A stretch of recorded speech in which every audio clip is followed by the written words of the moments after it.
कठोपनिषद। कठोपनिषद ग्रंथ में द्वितीय अध्याय, और इस द्वितीय अध्याय में आज द्वितीय वल्ली का आरंभ हम लोग करते हैं। तो इस द्वितीय वल्ली में प्रथम मंत्र का अवतरण भाष्य तो कह रहे हैं, पुनरपि प्रकारांतरेण ब्रह्म तत्व निर्धारणार्थः अयम आरंभः दुर्विज्ञेयत्वात् ब्रह्मणः। ठीक है, थोड़ा अन्वय करिए। तो अंतिम पद आया है ब्रह्मणः, तो ब्रह्मणः दुर्विज्ञेयत्वात्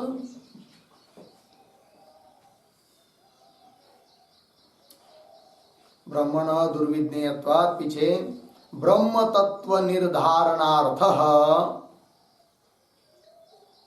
पुनः अपि प्रकारांतरेण अयम आरंभः। ठीक, चलिए। तो इसके पूर्व में ब्रह्म तत्व का ही निरूपण किया, और अब पुनः इस द्वितीय वल्ली में भी ब्रह्म तत्व का ही निरूपण करने वाले हैं। तो बोल रहे भाई, क्यों ऐसा बार बार ब्रह्म तत्व के बारे में बता रही है श्रुति? तो कह दिया कि ब्रह्मणः दुर्विज्ञेयत्वात्, ब्रह्म अत्यंत दुर्विज्ञेय है। दुर्विज्ञेय मतलब जानने के लिए, अर्थात उसका साक्षात्कार होना बहुत कठिन है। अपना स्वरूप होते हुए भी उसको मय के रूप में जानना इतनी सरल बात नहीं है, कठिन है। अतः और श्रुति माता बहुत दयालु है, माता है वो चाहती है कि हर एक मनुष्य को, हर एक जीव को, हर एक मुमुक्षु को ब्रह्म तत्व का साक्षात्कार हो जावे। इसलिए वो पुनः पुनः पुनः पुनः और प्रकार से प्रक्रिया देकर ब्रह्म तत्व का बोध कराना चाहती है श्रुति माता। इसीलिए कह रहे हैं कि ब्रह्म दुर्विज्ञेय होने के कारण, लिखा ना, ब्रह्मण दुर्विज्ञेयत्वात्, फिर ब्रह्म तत्व निर्धारणार्थ, उस ब्रह्म तत्व का ही निर्धारण करने के लिए, उसका साक्षात्कार होने के लिए मुमुक्षु को देहादिकों का बाध होकर उसको मय के रूप में बोध हो जावे।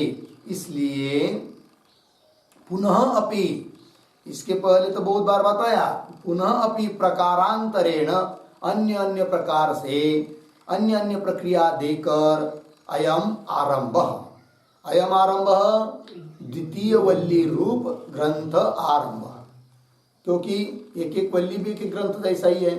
अतः आगे का ग्रंथ का आरंभ हो रहा है, मतलब इस द्वितीय वल्ली का आरंभ हो रहा है उसी ब्रह्म तत्व का प्रकारांतर से बोध कराने के लिए। ब्रह्म तो वही है, प्रकार बदल रहे, कहने की शैली बदल रही है कि नहीं, प्रक्रिया बदल रही है, किंतु उन प्रक्रियाओं के द्वारा जिस ब्रह्म तत्व का बोध कराना है उसमें कोई भेद नहीं है। अतः यहाँ पर प्रकारांतरेण पद आया ना, उस पर एक वाक्य लिखते हैं,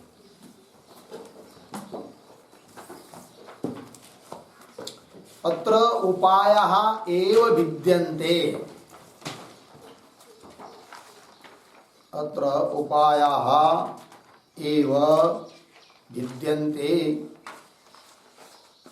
न उपेयस्य भेदः, न उपेयस्य भेदः अस्ति इति भावः।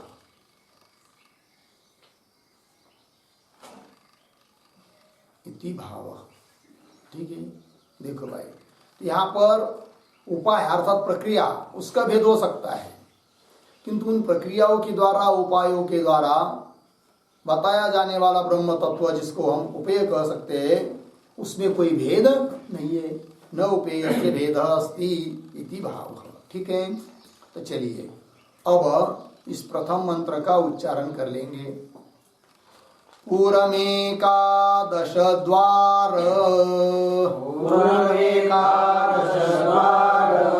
मजस् वक्रचेतसः अनुष्ठाय न शोचति विमुक्तश्च विमुच्यते एतद्वै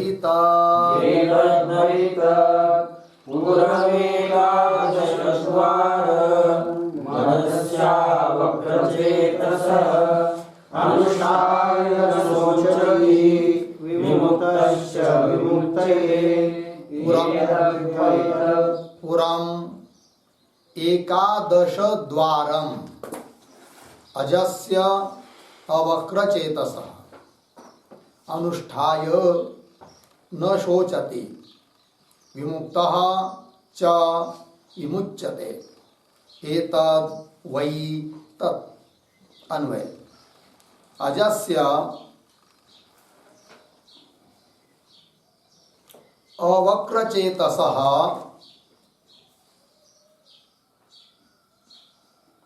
एकादश द्वारम् पुरम् नीचे अनुष्ठाय न शोचति विमुक्तः च विमुच्यते तत् एतद् वै।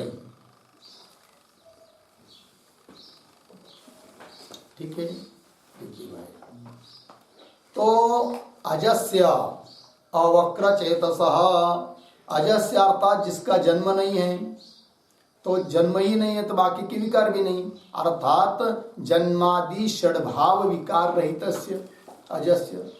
क्या और कैसा?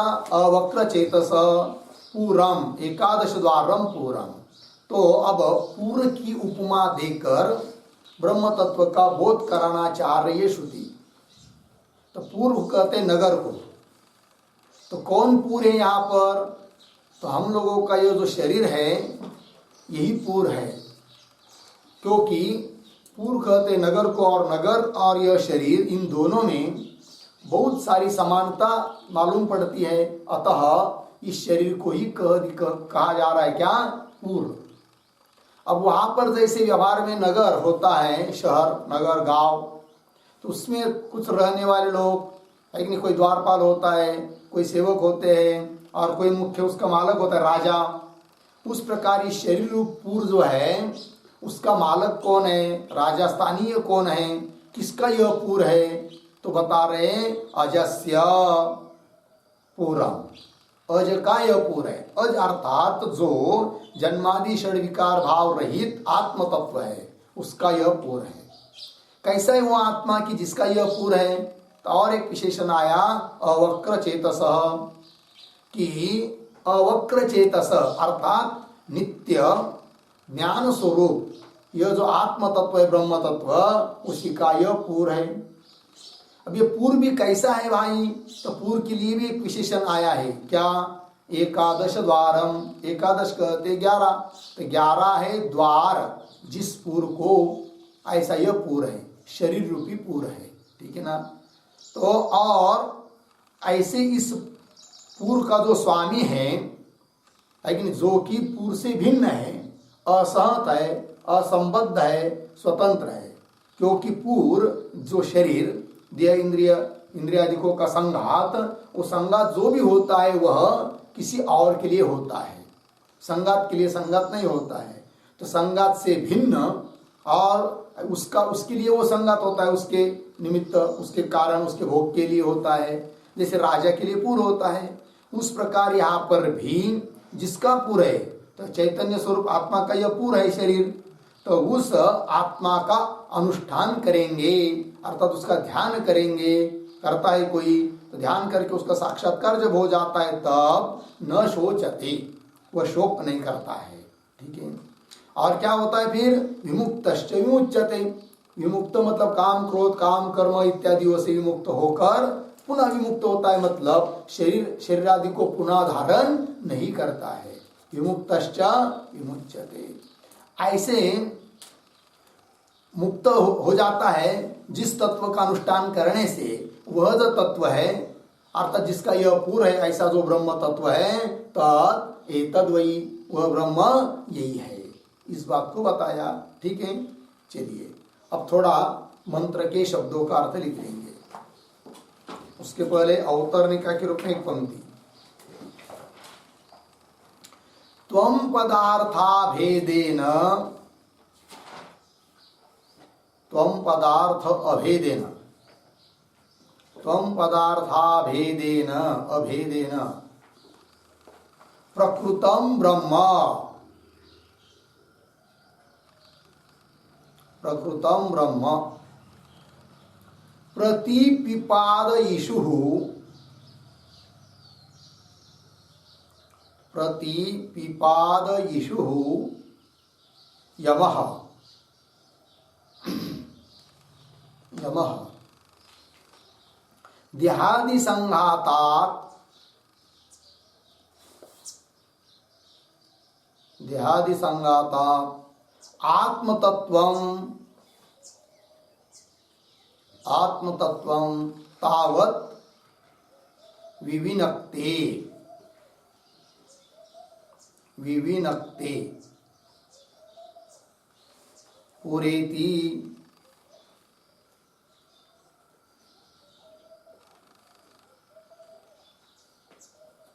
ठीक है। देखो भैया, त्वं पदार्था भेदेन, त्वं पदार्थ के साथ अभिन्न रूप से यह प्रकृत ब्रह्म है, इस बात को प्रतिपादन करने के इच्छुक, प्रतिपिपादयिषु कह यमः, प्रतिपादन करने के इच्छुक यमराज जी अब क्या कर रहे? सबसे पहले तो देहादि संगातात् आत्मतत्वं तावत् विविनक्ति, देहादि संगात से आत्मा भिन्न है, इस बात को सबसे पहले कह रहे इस मंत्र में। आत्मतत्वं तावत् विविनक्ति पूरेति, लग गया अर्थ? तो चलिए अब मंत्र के शब्दों का अर्थ लिखिए। प्रतीक है अजस्य बराबर जन्मादि षड विकार रहितस्य,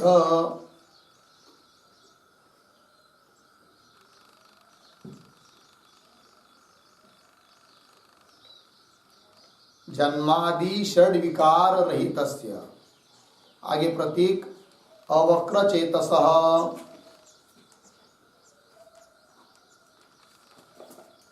अवक्र चेतसः बराबर अवक्रम,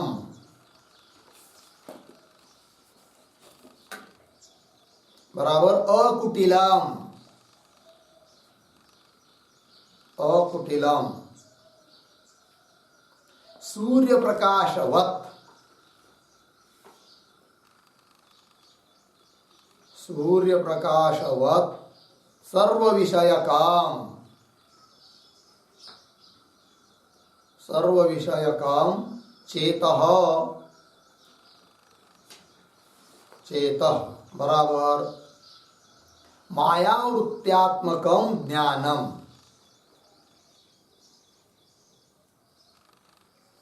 मायावृत्त्यात्मकं ज्ञानम यस्य सह तथा अवक्रचेताः, अवक्रचेताः अर्धविराम तस्य अवक्रचेतसः ब्रह्मणः,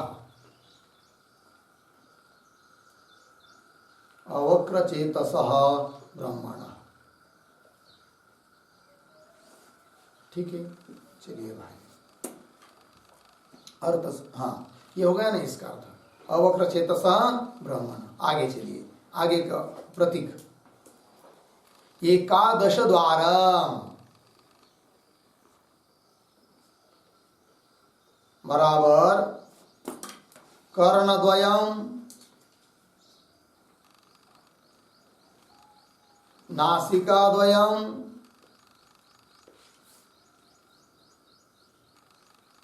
नेत्रद्वयम मुखम मुखम, शिरोरंध्रम,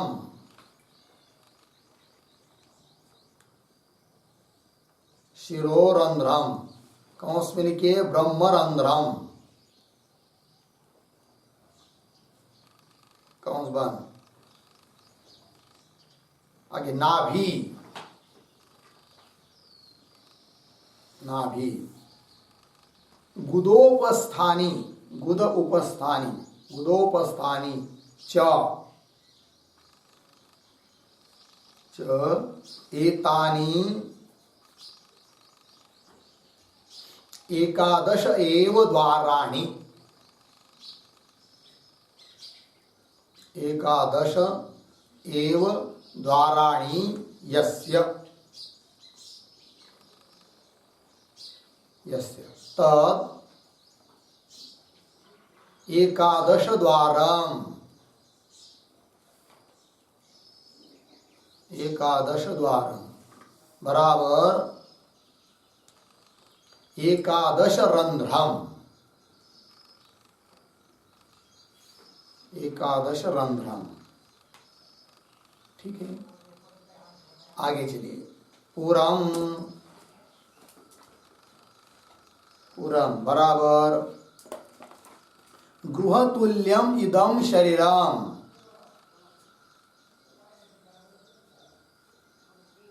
गृहतुल्यम इदम शरीरम।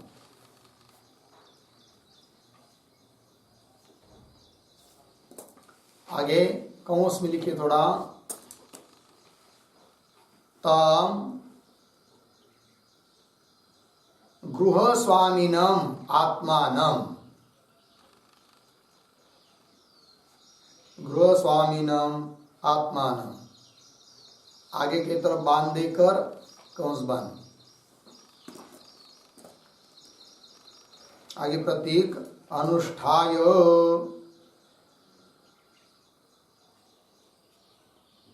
अनुष्ठाय बराबर अभेदेन ज्ञात्वा विद्वान,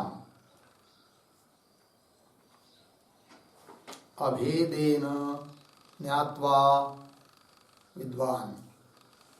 ठीक, आगे प्रतीक न शोचति,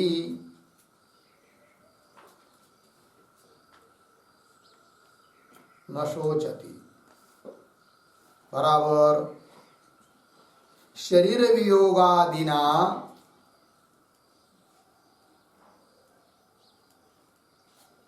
शरीर वियोगादिना न दुखी भवति,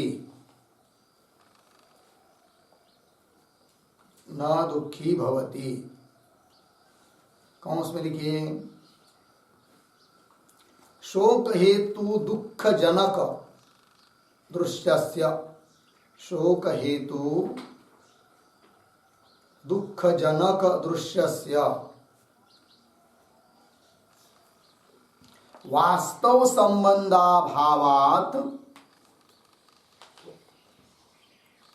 वास्तव संबंधाभावात् शोकम न करोति, शोकम न करोति। पूर्ण विराम कंस बंद। आगे प्रतीक विमुक्तः च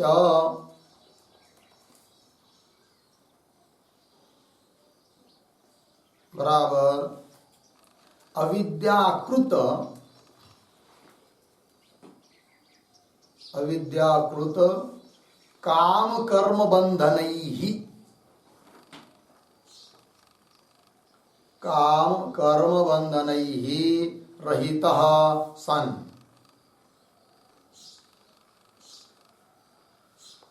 रहितः सन्। आगे प्रतीक विमुच्यते,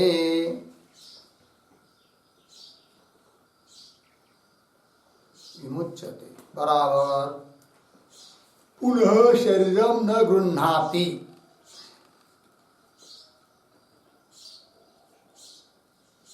पुनः शरीरम न गृह्णाति। पूर्ण विराम कौंस में अद्वितीयात्मज्ञानात् अद्वितीय आत्मज्ञानात् अद्वितीयात्मज्ञानात् कल्पित अज्ञान रूप बंध रहित कल्पिताज्ञान रूप बंध रहित भवति इत्यर्थ भवति इत्यर्थ पूर्ण विराम कौन आगे प्रतीक तत् तत् बराबर नचिकेतसा पृष्ठम आत्मतत्वम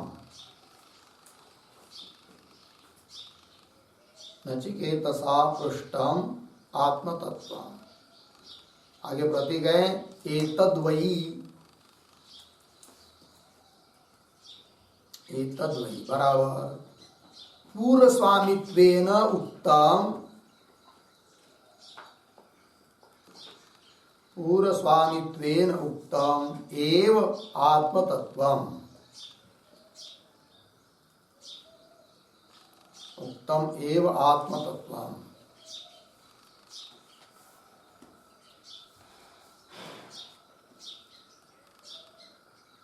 ठीक है चलो भाई अर्थ अजस्य अजस्य का अर्थ कर दिया जन्मादि षड्विकार रहितस्य जन्मादि जो षड्भाव विकार बताए जाते हैं उन सभी विकारों से जो रहित है और कैसा है अवक्र चेतसः अवक्र अवक्र शब्द का अर्थ होता है वक्र जो नहीं है अर्थात अकुटिल कुटिल नहीं है टेढ़ा मेढ़ा नहीं है कि नहीं को जो टेढ़ा मेढ़ा होता है वो बहुत रूप वाला होता है ठीक है ना तो अवक्र है वो अवक्र मतलब अकुटिलम इस प्रकार सूर्य प्रकाशवत सर्व विषयकम सूर्य प्रकाश जैसे सबको विषय करता है उस प्रकार सर्व विषयकम चेत है कि नहीं चेत करता कर रहे माया वृत्त्यात्मकम ज्ञानम सबको विषय करने वाला है चेत अर्थात ज्ञान माया वृत्त्यात्मक ज्ञान जिसका ऐसा ईश्वर सह तथा अवक्र चेता मूल वित्पत्ति की इतनी है अवक्र चेत यस्य उसको बोलेंगे क्या अवक्र चेता ठीक है ना तो अवक्र कर्त कर दिया अकुटिलम और सूर्य प्रकाश की तरह सबको विषय करने वाला चेत अर्थात ज्ञान माया वृत्त्यात्मक ज्ञान है जिसका सह तथा अवक्र चेता उसको क्या कहेंगे अवक्र चेता नित्य ज्ञान स्वरूप थोड़े में कहेंगे तो तस्य अवक्र चेतस ब्रह्मण उस अवक्र चेतस वाला जो ब्रह्म है वो तो ब्रह्मण अजस्य ब्रह्मण ठीक है क्या पूरम ये बताना है आगे तो पूरम का विशेषण दे रहे एकादश द्वारम एकादश द्वार कौन कौन से भाई क्योंकि अब तक हम लोगों ने तो 9 द्वार सुने हैं 9 द्वारे पुरे देही तो एकादश कहाँ से आए तो बता रहे हैं तो कर्णद्वयम 2 प्रसिद्ध है 2 कान ठीक और नासिका द्वयम 2 नासिकाएं तो कितने हुए 4 नेत्रद्वयम 6 मुख 7 शिरोरंध्रम जिसको ब्रह्मरंध्र भी बोलते हैं तो शिरोरंध्रम मतलब मस्तक के ऊपर तालू जिसको हम लोग कहते हैं वो छिद्र लेना है तो शिरोरंध्रम और कितने हुए 8 ना नाभि 9 और गुदेन्द्रिय और उपस्थ इंद्रिय कितने हुए 11 तो गुदोपास्तानी च एतानी एकादश एव द्वाराणी इस प्रकार के 11 है द्वार यस्य जिसके तद एकादश द्वार उसको कहेंगे एकादश द्वार वाला ये पूर है शरीर रूपी पूर एकादश रंध्रम लग गया अर्थ पूरम तो पूरम मतलब जैसे नगर की तुल्य घर की तुल्य इदम शरीरम ये शरीर लेना है पूर्व शब्द से घर की तुल्य है क्योंकि घर भी एक प्रकार का संगात ही है या नगर लीजिए तो गृह तुल्यम इदम शरीरम आगे तम गृह स्वामीनम आत्मानम अब अनुष्ठाय लगाना है आगे तो पूरम के बाद अनुष्ठाय कैसा लगाएंगे तो बीच में अवतरणिका के रूप में दे दिया कौंस में कि उस गृह स्वामी नगर का स्वामी जो आत्मा है उस आत्मा का अनुष्ठाय अनुष्ठान करके आत्मा का अनुष्ठान क्या करेंगे भाई? अनुष्ठान मतलब होता है क्रिया, किंतु आत्मा तो क्रिया का विषय होता नहीं है, क्रिया का अविषय है। अतः यहाँ पर अनुष्ठान इस शब्द का अर्थ लेंगे अभेद रूप से उसको जानना, कि वो भाष्यकार अर्थ करेंगे ध्यान करना उसका, ठीक है, तो वही है। तो अनुष्ठाय अभेदेन ज्ञात्वा, और इस प्रकार अभेद रूप से जो उस पूर्व स्वामी को जानता है कि वही मैं हूं करके, तो ऐसे जानने वाला जो विद्वान, उसका क्या फल जानने का? उसको न शोचती, आया ना आगे, न शोचती, शोक नहीं करता है, मतलब शरीर वियोगादिना न दुखी भवती। कदाचित इस शरीर का वियोग हो जाता है, वियोग का प्रसंग आ जाता है, या कुछ भी उसमें विकृति होती है, या और भी कुछ शरीर के संबंधी पदार्थों की कोई हानि भी होती है, तभी भी वो शोक नहीं करता है, जिसने इस आत्म तत्व का अनुष्ठान कर लिया, अर्थात आत्म तत्व को अभेद रूप से मैं के रूप में जान लिया, अर्थात जिसको दृढ़ अपरोक्ष साक्षात्कार हो गया, वह शोक नहीं करता है, न शोचती, ये कहा। तो शरीर वियोगादिना न दुखी भवती, और शोक हेतु, शोक के लिए कारण, दुख के जनक जो दृश्य पदार्थ है कि नहीं, सभी यावत पदार्थ, ब्रह्म भिन्न यावत पदार्थ, उन सबके साथ वास्तव संबंधाभावात, वास्तविक कोई संबंध है ही नहीं है। रज्जु का सर्प के साथ संबंध लग रहा है, किंतु यथार्थ रूप से विचार करेंगे तो उस रज्जु के ऊपर प्रतीत सर्प का और रज्जु का कोई संबंध नहीं है। उसी प्रकार अपना भी इस पंचमहाभूतों के साथ, पंचमहाभूतों का कार्य शरीरादिकों के साथ, किसी के भी साथ वस्तुतः कोई संबंध नहीं है। लग गया अर्थ? तो वास्तव संबंधाभावात शोकम न करोति, इसलिए शोक करने का कोई प्रश्न ही नहीं आता है, चाहे कितनी भी आपत्ति हो जाए। और आत्मा के तो कोई आपत्ति हो ही नहीं सकती, क्योंकि उसका न नाश होता है, न उसको कोई अग्नि जला सकता है, कोई शस्त्र उसको तोड़ सकता है, और वही आत्मा मैं हूँ, तो मेरा कोई कुछ बिगड़ नहीं सकता है, और जो बिगड़ रहा है उसके साथ मेरा कोई संबंध नहीं है, तो शोक करने का प्रश्न ही नहीं आता है। इसलिए वो शोक नहीं करता, जिसने अपने स्वस्वरूप को यथार्थ रूप से जान लिया। चलिए, वास्तव संबंधाभावात शोकम न करोति, फिर क्या होता है उसका? तो विमुक्तश्च विमुच्यते, ये आया है, तो कह रहे विमुक्तः च, मतलब अविद्याकृत काम कर्म बंधन ही रहित सन, क्योंकि यही क्या है? बंधन है। अविद्या से जन्य काम, अविद्या है, अज्ञान है, तभी शरीरादिकों के साथ तादात्म्य, और शरीरादिकों के साथ तादात्म्य होने से अनुकूल पदार्थ के बारे में काम हो जाता है, प्रतिकूल पदार्थों के बारे में क्रोध हो जाता है, और उनका मूल कौन है? अविद्या ही है। तो अविद्याकृत जो काम और काम से उत्पन्न होने वाले कर्म, कर्म से उत्पन्न होने वाले धर्माधर्मादि, और उससे होने वाले शरीरादि, ये सब बंधन ही है। तो इन सब बंधनों के साथ रहित सन, जीते जी इन सभी बंधनों से रहित हो जाता है। कौन? कि जो उस पूर्व स्वामी का अनुष्ठान करता है, अर्थात पूर्व को मैं के रूप में न जानकर, ये पूर्व जिसके लिए है, ऐसा जो पूर्व स्वामी चैतन्य आत्म तत्व, उसको स्वस्वरूप करके जान लेता है, तो वह शोक नहीं करता है। और शोक नहीं करता एक बात, और दूसरी बात बंधन से मुक्त हो जाता है। कौन बंधन? अविद्याकृत जो काम कर्मादि बंधन है, उनसे रहित होता हुआ विमुच्यते।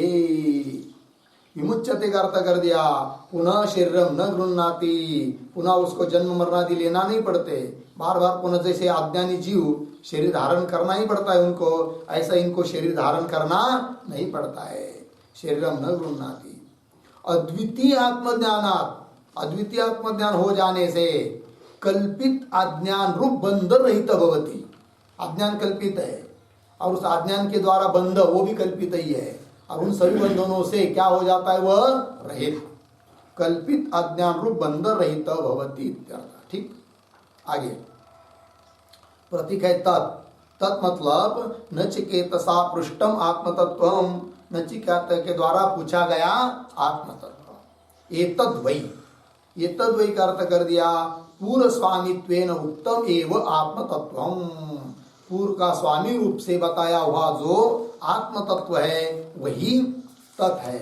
वही उसी के बारे में नचिकेता ने पूछा था। उस तत्व को यमराज जी ने विस्तार पूर्वक बता दिया। लग गया अर्थ? चलिए, ये हुआ मंत्र का चिंतन। अब इस प्रथम मंत्र का भाष्य को देखिए। तो पूरम प्रतीक है, तो कह रहे हैं पूरम इव पूरम। तो पूरम शरीरम ऐसा अन्वय है, आगे भाष्य में पदाने वाला है शरीरम। तो शरीर को क्यों पूर कहेंगे? तो बताया पूरम इव पूरम, पूर की तरह, इसलिए उसको पूर कहते हैं। तो बोलेंगे क्या पूर और शरीर इन दोनों में क्या साम्य है? थोड़ा कुछ बताओ, एक दो बात। तो बता रहे हैं द्वारपाल अधिष्ठात्रादि अनेक पूर्वोपकरण संपत्ति दर्शनात् शरीरम पूरम। लग गया जी? चलो भाई, तो शरीर को पूर कर रहे, क्यों? हेतु दे रहे हैं कि दोनों में बहुत सारी समानता दिखाई देती है। दर्शनात् पूर्वोपकरण संपत्ति दर्शनात्, इसलिए शरीरम पूरम, शरीर ही पूर है। तो क्या सामने है?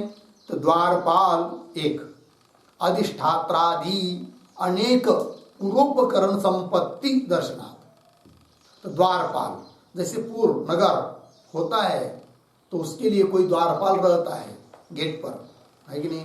घरों घरों में भी आजकल बड़े लोगों के रहते कोई। तो द्वारपाल, और उस नगर में रहने वाले लोग भी होते हैं, और उस नगर का एक कोई मालक भी होता है, राजा की तरह स्वामी, वो भी होता है। वो सभी बात यहाँ पर दिखाई दे रही है शरीर में, इसलिए शरीर को कह दिया क्या? पूरा, है कि नहीं? क्योंकि नगर का साम्य इस शरीर के साथ दिखाई दे रहा है। तो देखिए, तो द्वारपाल, तो जैसे यहाँ पर द्वारपाल कौन है? द्वार कौन है? तो द्वार तो हो गई भाई रंध्राणी, द्वाराणी, है कि नहीं? और द्वारपाल कौन? चक्षुरादि इंद्रियाणी, ये समझना है। तो वहां पर लिख लीजिए द्वारपाल अधिष्ठात्र शब्द आया ना, तो द्वारा रंध्राणी द्वाराणी, ये समझना। रंध्राणी मतलब जो एकादश छिद्र बताए वो सब द्वार है। रंध्राणी द्वाराणी अर्धविराम। द्वारपाला चक्षुरादि इंद्रियाणी, चक्षुरादि इंद्रिया प्राण वगैरह ये सब क्या है? द्वारपाल।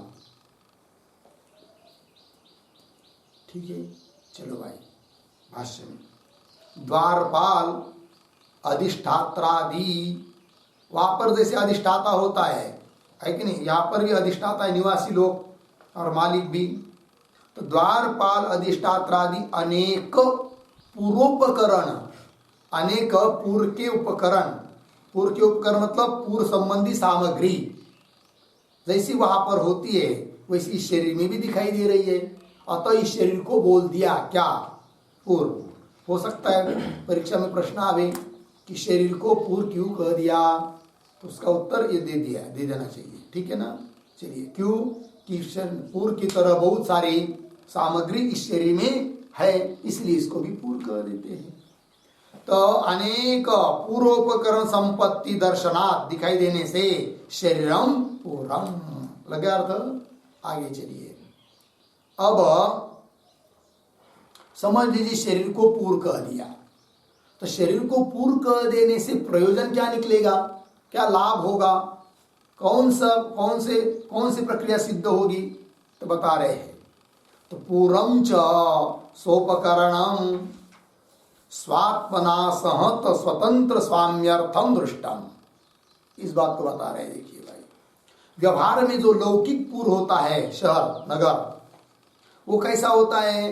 तो पूरम कैसा? पूर्व सोपकरणम, पूर्व और पूर्व के सामग्री जितनी भी होगी, नगर की सामग्री, ये सब उस स्वयं पूर्व अपने लिए होता है क्या? वो नहीं, और किसी के लिए होता है, क्योंकि वो सहमत है, संगात है कि नहीं? तो देखो भाई, पूर्वम च सोपकरणम, सोपकरणम पूर्वम, उपकरण सहित पूर्व, पूर्व की सभी सामग्री सहित जो पूर्व, वह कैसा होता है? किसके लिए होता है? स्वात्मना असहत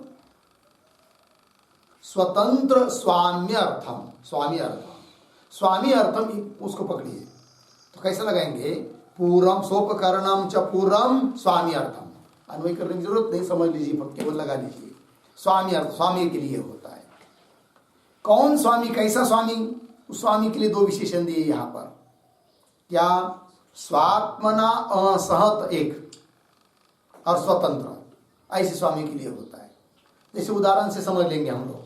उदाहरण समझ लीजिए, घर है और घर मतलब क्या हुआ, पूर्व की तरह समझ लीजिए घर सहत है, सहत है, मतलब अनेक सामग्री जुड़कर घर बनाया हुआ है, जिसको हम कहते हैं संघात। तो संघात रूप घर स्वयं अपने घर के लिए होता है क्या? वो नहीं। किसके लिए होता है? घर स्वामी के लिए होता है। जो घर का मालिक है उसको रहने के लिए वो काम आता है, ठीक है कि नहीं? तो वो जो मालिक है वो कैसा है? असहत है। किससे? घर से असहत है, असंबद्ध है और पुनः स्वतंत्र है। ऐसे उसके लिए है कौन? घर।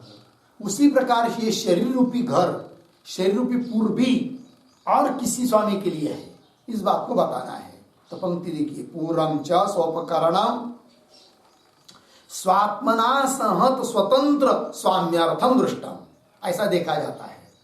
तो स्वात्मना सहत मतलब क्या? तो एक शब्द में लिखेंगे उसके लिए, पूरेण असहतम, पूरेण असंबद्धम इत्यर्थः। पूरेण असंबद्ध,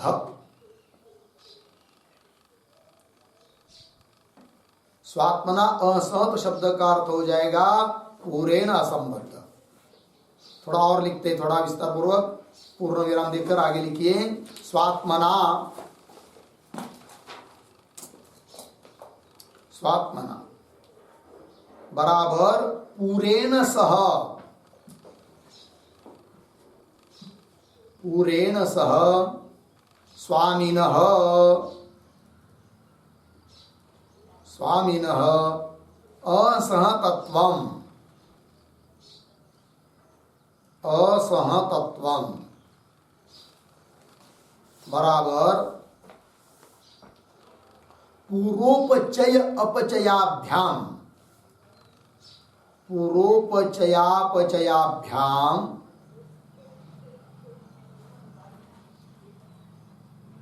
पूर्वोपचयापचयाभ्याम, कौंस में लिखिए, पूर्वक्षय वृद्धिभ्याम, पूर्वक्षय वृद्धिभ्याम, कौंस बंद। आगे उपचयापचय राहित्यम, उपचय अपचय राहित्यम, कौंस में लिखिए, वृद्धि क्षय रहित राहित्यम, वृद्धि क्षय राहित्यम। ठीक है, चलो भाई थोड़ा समझ लेंगे। तो जो स्वामी होता है वह पूर्व से, स्वात्मना, स्वात्मना का अर्थ कर दिया पूरेण स, पूर्व के साथ। असहत होता है स्वामी, तो वही कह रहे स्वामी न असहतत्वम। अब स्वामी का असहतत्व क्या है? थोड़े में कहेंगे तो असंबद्ध, पूर्व के साथ असंबद्ध होता है स्वामी। तो बोलेंगे असंबद्ध मतलब संबंध रहित। संबंध कैसा नहीं? वो तो मालिक है ना, वो तो कहता है मेरा घर है करके, मेरा पूरे करके, संबंध कैसा नहीं? तो उत्तर उसका तात्पर्य यह है कि संबंध नहीं, इसका मतलब इस प्रकार का संबंध रहित नहीं बोलना। असहत है का मतलब जैसे पूर्व बढ़ जाता है तो स्वामी बढ़ता नहीं है, पूर्व घट जाता है तो स्वामी घटता नहीं है, यही उसका असहतत्व है। जैसे घर है, घर के ऊपर और एक मंजिल बना दिया, अर्थात उसका उपचय हुआ, वृद्धि हुई, इसका मतलब स्वामी की कोई वृद्धि हुई क्या? नहीं। क्यों हुआ? उस घर की एक दीवार गिर गई, अपचय हुआ, क्षय हुआ, स्वामी का कोई पैर टूट गया क्या उसके कारण? नहीं ना, अलग है ना वो, है कि नहीं? मतलब पूर्व बढ़ जाता है तो स्वामी बढ़ता नहीं है, पूर्व घट जाता है, हानि हो जाती है तो स्वामी के लिए कोई हानि नहीं है। यही उसका असहतत्व है, असंबद्धत्व है स्वामी का। कहने का तात्पर्य संगात जो होता है वह संगात से भिन्न किसी स्वतंत्र व्यक्ति के लिए वो संगात होता है। घर हम लोगों के लिए होता है, घर के लिए घर नहीं होता है कि नहीं? उस प्रकार ये पूर, शरीर भी पूर है, संगात है, अनेक चीजों का बना हुआ है, पंचमहाभूतों का बनाया हुआ ये शरीर है, पूर है, संगात रूप है।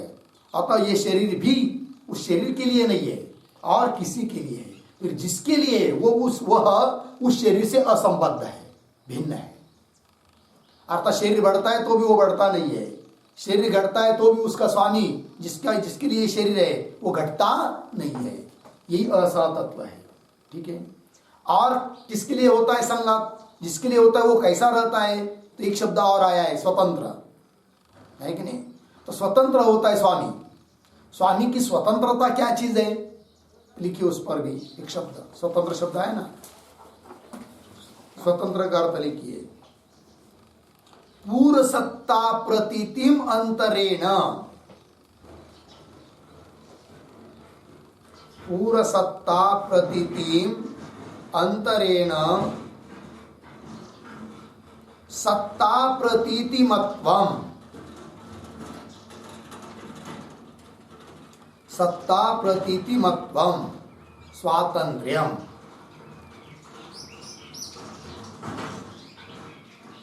स्वातंत्र्यम, ठीक है। चलो भाई, तो पूर्व सत्ता प्रतीतिमंतरेण, देखो उस जो मालक होता है, वह जो मालक होता है उसकी जब भी किसी को प्रतीति आ रही है तो पूर्व की प्रतीति आने पर ही उसकी प्रतीति आती है, ऐसी बात है क्या? नहीं है। पूर्व की सत्ता है कि पूर्व है, इस प्रकार पूर्व सत्ता प्रतीति के बिना भी अंतरेण, बिना अपि सत्ता की प्रतीति हो रही है जिसकी, अतः वो क्या है? स्वतंत्र है। ऐसा थोड़ी है कि पूर्व का पता चलेगा तभी इसका पता चलेगा, पूर्व की प्रतीति नहीं होगी, पूर्व की सत्ता रहेगी तभी इसकी सत्ता रहेगी, और पूर्व की सत्ता नहीं रहेगी तो इसकी सत्ता नहीं रहेगी, ऐसी बात है क्या? जैसे रज्जु की सत्ता है तो सर्प की सत्ता है, रज्जु की सत्ता नहीं है तो सर्प की सत्ता नहीं है, जैसे वहां पर होता है। उस प्रकार पूर्व है, पूर्व की सत्ता है तभी स्वामी है, और पूर्व नष्ट हो गया, घर गिर गया तो स्वामी की सत्ता भी चलेगी, स्वामी मर गया, ऐसा कुछ होता है क्या? नहीं होता है। यही उसकी स्वतंत्रता है। पूर्व की सत्ता के बिना भी जिसकी सत्ता रह पाना, ये स्वतंत्र है, ठीक है। तो ये जो संघात होता है वो किसके लिए होता है?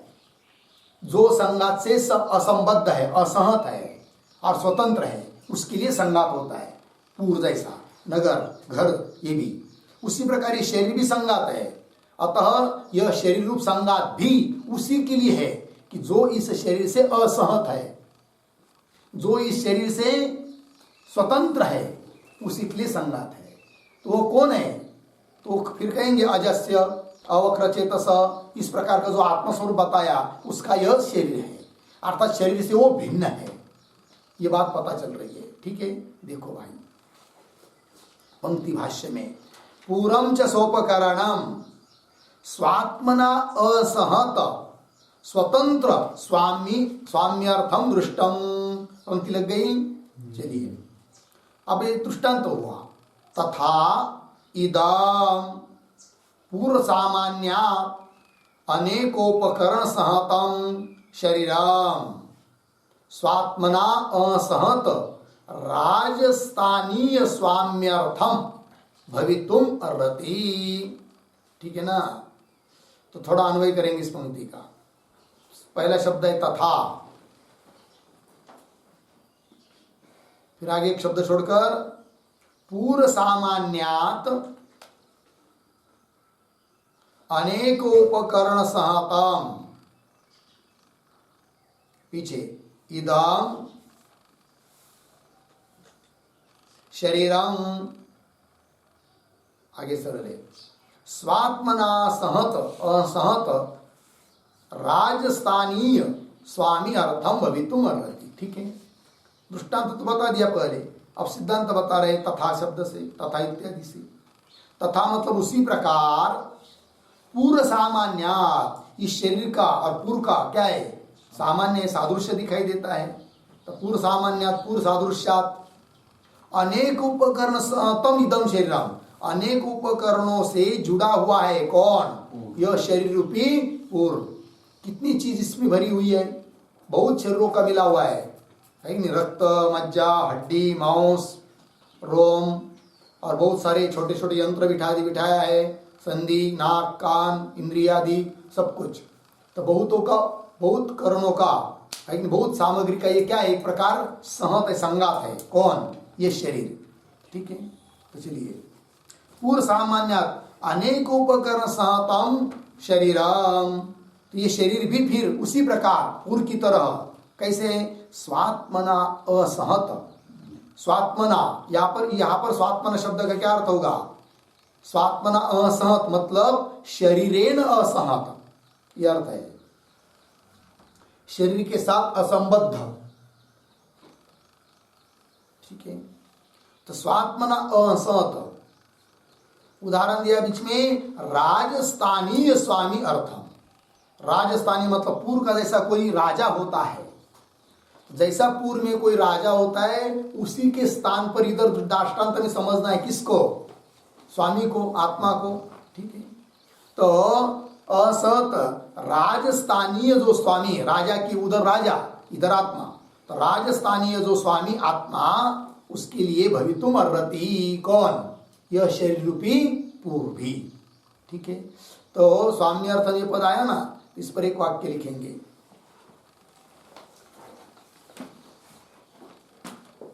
यथा पूरेण असहतः,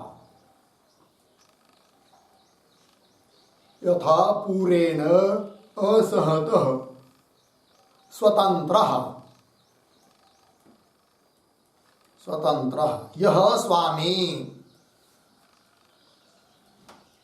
यह स्वामी तत्शेषतया, तत्शेषतया पूरं दृष्टं,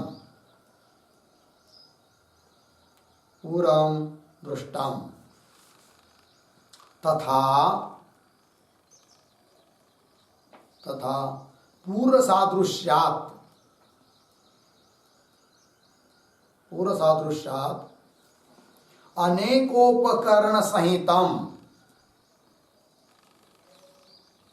अनेकोपकरण सहितम प्रत्यक्षम शरीरम, प्रत्यक्षम शरीरम असहतः शरीरेण असहतः राजस्थानीयः, राजस्थानीयः स्वतंत्रः यः स्वामी, स्वतंत्रः यः स्वामी तदर्थम भवितुम अर्हति, तदर्थम भवितुम अर्हति इत्यर्थः।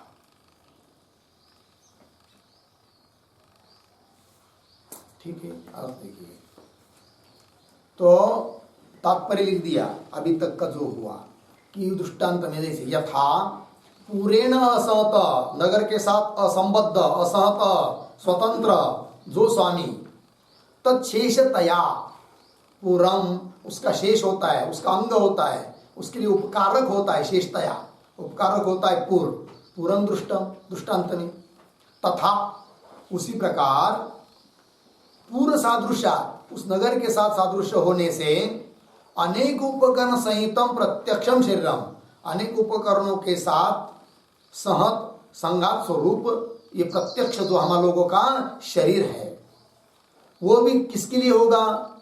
तो स्वयं शरीर के लिए शरीर होता नहीं है, फिर शरीरेण असहतः, इस शरीर के साथ असहत असंबद्ध, राजस्थानीय जैसे उधर राजा उस प्रकार इधर स्वतंत्र यह स्वामी, स्वतंत्र जो स्वामी तदर्थम भवितुम अर्हति, उसके लिए होना योग्य है। कौन? कौन? इदम पूरम, शाबाश, ये पूर्व रूप शरीर, ठीक है ना, उस स्वामी के लिए होना उचित है, योग्य है। ठीक है, ये हो गया भाई यहाँ तक। अब आगे क्या? आगे देखिए भाष्य में, तच्च इदं शरीराख्यम पूरम एकादश द्वारम, एकादश द्वाराणि अस्य इति एकादश द्वारम, ऐसा समझ लेंगे हम लोग। बीच में भाष्यकार सब एकादश द्वार बता रहे, फिर कौन कौन है करके। तो देखिए फिर सप्त शीर्षण्यानि नाभ्यास अर्वांची त्रीणि शिरस्येकम तैहि एकादश द्वारम पूरम। यहाँ तक व्याख्या हुई। तच्च से पूरम तक किस कौन सी शब्द की? श्रुति में जो पद आया है कौन सा? एकादश द्वारम, उसकी व्याख्या। तो देखिए पुनः तच्च इदम शरीराख्यम मिला। तत्, तत् का क्या अर्थ है भाई? तो तत् का अर्थ लिखिए स्वाम्यर्थम, स्वाम्यर्थम, स्वाम्यर्थम।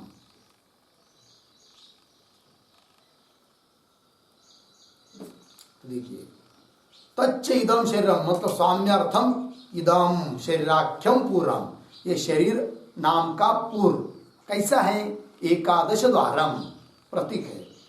अब वो एकादश मतलब 11, 11 द्वार कौन कौन है वो सब बता रहे व्युत्पत्ति के साथ साथ। एकादश द्वारम इस पद की व्युत्पत्ति भी बताते बताते एकादश द्वार कौन कौन है इसको भी कह रहे भाष्यकार। तो व्युत्पत्ति क्या है? एकादश द्वाराणि अस्य इति एकादश द्वारम। ठीक है, देखिए एकादश द्वाराणि अस्य, तो कौन एकादश द्वार है? 11। तो सप्त 7 शीर्षण्यानि, शीर्षण्यानि शब्द का अर्थ है मस्तक संबंधी। तो मस्तक के संबंधी कितने हुए? 7 द्वार। कौन कौन? 2 कान, 2 नाक, 2 आंख और 1 मुख। कितने हुए? 7। तो सप्त शीर्षण्यानि। फिर और नाभ्यास अर्वांची त्रीणि, नाभि, नाभि तो पता है, बेम भी हम लोग कहते हैं नाभि, उसके सहित अर्वांची। अर्वांची का मतलब होता है निम्न देशीय, नीचे की ओर जो स्थित है। ऐसे और 2 है, कौन कौन? गुद और उपस्थ, वो 2 और नाभि। कितने हुए? 3। तो नाभ्यास अर्वांची त्रीणि, तो कितने हुए फिर अभी तक? 7 और 3 10। और शिरसी एकम, सिर के ऊपर तालु जिसको हम लोग कहते हैं, है कि नहीं, वो भी एक रंध्र ही है। योगी लोग उसका भेद करके चले जाते हैं। और छोटा बच्चा होता है बालक, उसके तालु को हाथ लगा के देखेंगे ना, तो वो क्या होता है? मुलायम होता है। ठीक है ना जी। तो शिरसी एकम, तो तई ही एकादश द्वारम पूरम, उन सभीओं से मिलकर एकादश द्वार वाला यह क्या हुआ? पूर्व, ये शरीर रूपी पूर्व। अब मूल मंत्र में पूरम एकादश द्वारम इतने भाग की व्याख्या हुई। अब प्रश्न उपस्थित हो रहा है कि इस प्रकार के शरीर रूप पूर्व का तुम वर्णन कर रहे हो, लेकिन वो किसके लिए पूर्व है? उसका स्वामी कौन है? तो वही प्रश्न पूछा जा रहा है भाष्य में। देखिए कस्य मिला, मतलब पूर्व का स्वामी कौन है, ऐसी यदि आकांक्षा किसी को हो जाती है, जानने की इच्छा हो जाती है, तो उसको अब बताने जा रहे हैं, है कि नहीं। तो कौन है वो स्वामी करके? तो कह दिया अजस्य, अजस्य प्रतीक है। अजस्य का अर्थ कर रहे हैं जन्मादि क्रिया रहितस्य, जन्मादि विकारों से जो रहित है, अर्थात जन्मादि षड्भाव विकार रहितस्य, ये उसका अर्थ है। ठीक है, चलिए भाष्य में देखिए कस्य अजस्य जन्मादि विक्रिया रहितस्य आत्मनः राजस्थानीयस्य पूर्व धर्म विलक्षणस्य, पूर्ण विराम यहाँ पर। ठीक है ना, थोड़ा अन्वय करेंगे। देखिए भाई, तो कस्य अजस्य, ठीक है, तो कस्य प्रश्न चिन्ह है, कस्य के बाद कस्य शब्द से प्रश्न पूछा गया, किसी ने प्रश्न पूछा है कस्य, मतलब ये शरीर रूप पूर्व किसका है? तब उत्तर दे रहे अजस्य। तो अजस्य प्रतीक है, उसकी व्याख्या कर रहे, तो अन्वय देखिए। अजस्य के बाद अंतिम का शब्द पढ़ेंगे पूर्व धर्म विलक्षणस्य, पीछे जन्मादि विक्रिया रहितस्य, राजस्थानीयस्य आत्मनः। ठीक है, चलो भाई, इस आत्मा का यह पूर्व है। तो उसकी व्याख्या कर रहे हैं, कैसा वो पूर्व और किसका वो पूर्व। तो कह दिया अजस्य, तो उसकी एक एक शब्द से व्याख्या कर रहे हैं। तो पूर्व धर्म आत्मन पद आया ना अंतिम में, तो आत्मन मुख्य है, अजस्य शब्द का अर्थ है आत्मन, उसके बीच में विशेषण। तो कैसे कैसे विशेषण है, पूर्व धर्म विलक्षण से आत्मन, पूर्व मतलब शरीर, उसके जो धर्म उससे विलक्षण भिन्न लक्षण वाला है आत्मा, उसका यह पूर्व है कि नहीं। तो पूर्व जो शरीर है उसमें दृश्यत्व है, जड़त्व है, विकारित्व है, क्रियावत्व है, ऐसे सब बहुत सारे धर्म हैं। और आत्मा में इनमें से कोई धर्म नहीं है, तो वो पूर्व धर्म से विलक्षण हुआ कि नहीं, कौन, आत्मा। तो देखिए, तो पूर्व धर्म विलक्षणस्य, और कैसा, तो और विशेषण दे रहे हैं, जन्मादि विक्रिया रहितस्य, जन्मादि षड्भाव विकार से रहितस्य आत्मनः। और कैसा आत्मा, राजस्थानीयस्य आत्मनः, दृष्टांत में राजा और इधर आत्मा। तो ऐसा जो अजस्य शब्द की सब व्याख्या हुई, तो पूर्व धर्म विलक्षणस्य जन्मादि विक्रिया रहितस्य राजस्थानीयस्य आत्मनः। क्या आत्मनः, आत्मनः इदम पूरम, उस आत्मा का यह पूर्व है। यह वाक्य हुआ। अब और एक विशेषण बचा है उस स्वामी का, पूर्व स्वामी का। तो अजस्य एक विशेषण बता दिया, अजस्य आत्मनः। और कैसा आत्मा, उस आत्मा का और एक विशेषण, अवक्र चेतसः, ये प्रतीक है, अवक्र चेतसः। उसका अर्थ कर रहे, अवक्रम, अकुटिलम, आदित्य आदित्य प्रकाशवत्, नित्यम एव अवस्थितम एक रूपम चेतः, चेतः का अर्थ विज्ञानम, अस्य इति अवक्रचेताः।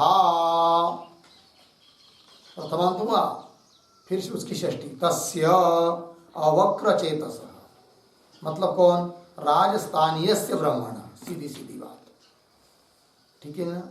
राजस्थानीय ब्रह्म का यह पूर्व है, किंतु उस ब्रह्म का ऐसा सीधा शब्दों में न कहकर पद आया है अवक्र चेतस।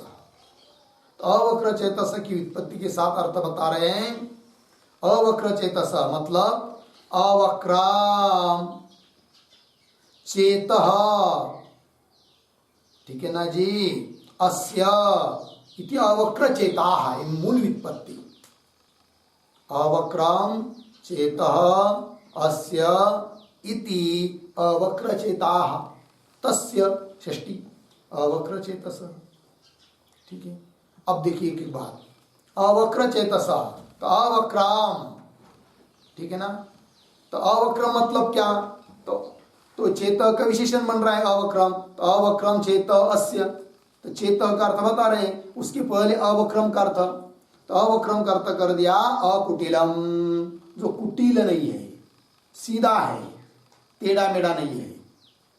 तो अकुटिलम इसकी तरह आदित्य प्रकाशवत् नित्यम एव अवस्थितम एक रूपम, यह अवक्रम का अर्थ हुआ। आदित्य मतलब सूर्य, सूर्य का प्रकाश जैसा नित्य है कि नहीं। नित्य मतलब पारमार्थिक नित्य नहीं लेना, व्यवहारिक नित्य। और नित्य होता हुआ क्या लिखा, आदित्य प्रकाशवत् नित्यम एव अवस्थितम, नित्य जो अवस्थित है, नित्य विद्यमान है। अर्थात जैसे सूर्य का प्रकाश सूर्य को छोड़कर नहीं रह सकता, या सूर्य प्रकाश को छोड़कर नहीं रह सकता है, सूर्य है जहां वह प्रकाश ही है। तो नित्यम अवस्थिति हुई और एक रूप हुआ, कौन, सूर्य का प्रकाश। कभी ऐसा होता है कि कभी डिम हुआ, कभी फुल हुआ, है कि नहीं। जैसे लाइट हम लोगों की कभी डिम हो जाती, कभी फुल हो जाती है, उस प्रकार सूर्य का प्रकाश आज थोड़ा कम हो गया। हाँ, मेघ बीच में आ जाते हैं तो हम लोग को भास होता है कि अब क्या हुआ, डिम प्रकाश है, किंतु सूर्य का प्रकाश थोड़ी डिम है, वो तो जैसे कि वैसे ही है। आपके नेत्र को बीच में वो आ गए मेघ, इसलिए आपको ऐसा भास हो रहा है, किंतु सूर्य का प्रकाश एक रूप से स्थित है। उसी प्रकार एक रूप से है चेत, चेत जिसका, चेत मतलब विज्ञान, ज्ञान, ज्ञान स्वरूप है आत्मा, उसका ज्ञान कोई कम ज्यादा नहीं होता है, ज्ञान स्वरूप ही है उसका, है कि नहीं। इसलिए उसको कह दिया क्या, अवक्र चेत। ठीक पंक्ति देखिए, अवक्रम, अवक्रम का सीधा अर्थ कर रहे अकुटिलम, किसकी तरह, आदित्य प्रकाश वत, सूर्य प्रकाश की तरह नित्यम एव अवस्थितम, नित्य अवस्थित, एक रूपम, एक रूप जो होता है उसको कहते अकुटिलम अवक्रम, है कि नहीं। तो जो कुटिल होता है कि नहीं, वो एक रस नहीं होता है, एक रूप नहीं होता है, उसके बहुत सारे रूप हो जाते हैं। व्यवहार में भी कोई कोई आदमी कुटिल होता है, तो जो कुटिल होता है उसके रूप बहुत होते हैं, है कि नहीं। सुबह एक, दोपहर में एक, शाम को एक, बोलेगा कुछ, कहेगा कुछ, करेगा कुछ, उसको बहुत रूप होते हैं। किंतु जो सरल स्वभाव का आदमी होता है उसका एक ही रूप होता है, मतलब जो सोचेगा, जिस बात को सोचेगा वही बात को बोलेगा और उसी बात को करेगा, तो एक रूप हुआ, ठीक है ना। इसलिए उस आत्म तत्व का जो ज्ञान रूप चेतन है, चैतन्य है, ज्ञानता है, वो कैसे है, एक रस है, एक रूप है, सूर्य प्रकाश की तरह, वही देख लिखा है। अवक्रम अकुटिलम आदित्य प्रकाशवत नित्यम एवं अवस्थितम एक रूपम, कौन, चेतः, चेतः अर्थ कर रहे विज्ञानम, ज्ञान है, एक रूप से स्थित है ज्ञान जिसका, अस्य जिसका, इति अवक्र चेता, ऐसा जो, उसको बोलते हैं अवक्र चेता, अर्थात आत्मा, अवक्र चेता। फिर उसकी सृष्टि करना है, तो तस्य अवक्र चेतस ब्रह्मणः, तो कुल मिलाकर क्या अर्थ निकल आया अवक्र चेतस, इससे ब्रह्मण, कि स्थानीय दृष्टांत में राजा और इधर ब्रह्म, तो वही लिखा है राजस्थानीय ब्रह्मण, राजस्थानीय ब्रह्म का क्या, यह पूर्व है। तो मंत्र में कितने पदों की व्याख्या हुई, पूर्वार्ध की व्याख्या हुई, है कि नहीं। अजस्य अवक्र चेतसः, ऐसे उस आत्मा का, ब्रह्म का एकादश द्वार वाला यह पूर्व है, इतनी बात की व्याख्या हुई, लगा अर्थ। तो यहाँ पर जो अभी अभी अंतिम में आया था राजस्थानीय से ब्रह्मण, राजस्थानीय दृष्टांत है, तो उस पर लिखते फिर एक वाक्य, दृष्टान्ते राज्ञः, दृष्टान्ते राज्ञः अवक्रचेतस्त्वम्, अवक्रचेतस्त्वम् बराबर सर्व प्रकृति अनुकूलत्वम्, सर्व प्रकृति अनुकूलत्वम्, सर्व प्रकृति अनुकूलत्वम्, पूर्ण विराम, प्रकृते तु यथा सविता, यथा सविता स्वाविना भूत प्रकाशवान, स्वाविना भूत प्रकाशवान इति उच्यते, इति उच्यते। तथा जन्मादिरहिताखंड रूपेण, जन्मादिरहित अखंड रूपेण, जन्मादिरहिताखंड रूपेण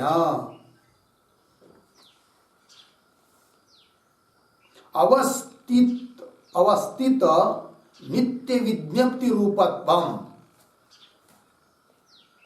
अवस्थित नित्य विज्ञप्ति रूपत्वम् ब्रह्मणः,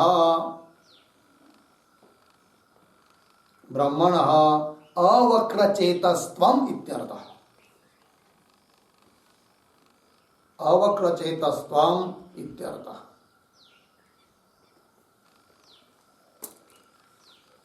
हो गया अर्थ, देखिए भाई। तो दृष्टांत में राजा है, तो राजा में भी अवक्र चेतस्व रहता है, सूर्य में भी अवक्र चेतस्व है, और इधर आत्मा में भी अवक्र चेतस्व है।